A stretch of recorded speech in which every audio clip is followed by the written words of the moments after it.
Well, as you rejoin us live here now on the Israeli-Gaza border, I'm with an spokesman for the Israeli Defense Forces, the IDF, Captain Doron Spielman.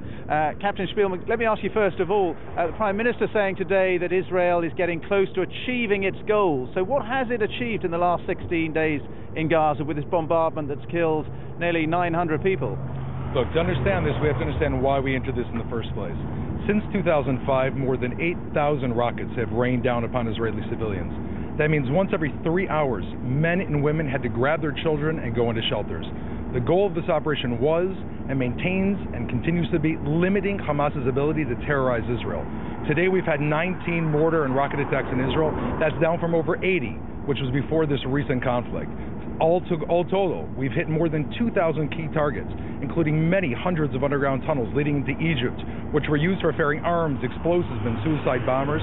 We've hit weapons caches, taken out arms groups of terrorists, and we've taken out many lead positions, booby-trapped homes. Just this week we found a zoo which is booby-trapped. Schools have been booby-trapped. We've maintained the ability to go in, drive their leadership underground, while the people on the surface, of course, are being used as human shields. And at the same time, of course, Israeli civilians are starting to see hope on the horizon. But the allegation has been, and we've seen this around the world, demonstrations against what you've been doing, going on around the world, that you simply haven't taken enough care to avoid civilian casualties. But we've heard today one of your own internal military reports saying it was one of your stray mortars that killed 40 people at a UN school last week. We've all seen the images. We've seen the children and parents killed on the Israeli side and the children and parents killed on the Palestinian side. The killing of civilians has to stop. Remember, we did not ask to go into Gaza. We left Gaza in 2005. We're here for one reason. Hamas is terrorizing Israeli civilians, and at the same time, we know that they are using Palestinian civilians as human shields. Think about this. The leadership, where's the leadership? They're safely hiding underground while their missiles are being launched behind schools. We have to move forward. We can't ask the Israeli civilian population to endure one rocket every 3 hours. We're doing this as carefully as we can, but at the end of the day, this is a battle. Hamas is driving civilians into the line of fire, and we have to ask, where are Hamas's rules of engagement in this matter?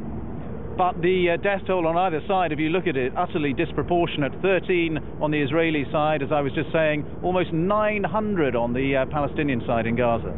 Look, the Israelis, if we look at this, we are only seeking to target militants, and unfortunately civilians are sometimes in the way. On the Israeli side, Hamas is seeking only to target Israeli civilians.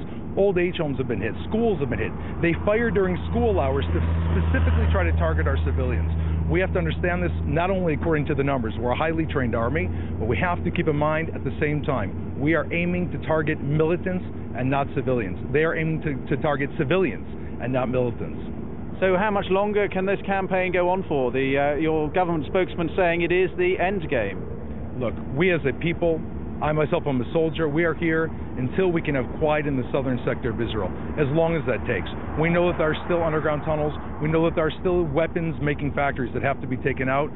Of course, the challenge is we're not blanketing from the sky like most armies in the world.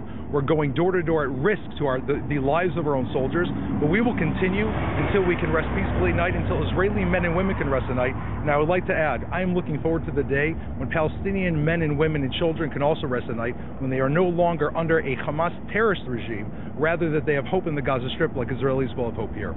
I'm just being told there is a news agency report saying that one of your spokesmen saying army reservists are now being sent into Gaza. That would be a new phase in this operation.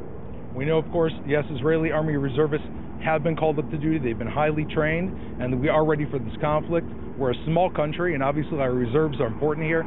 Every single Israeli soldier, every single Israeli civilian is held very dear to us. This is why, of course, we're using our reservists.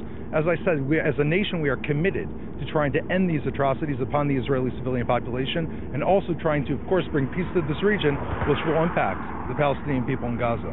Okay, Captain Doron Spielman of the Israeli Defense Forces, very grateful to you for your time.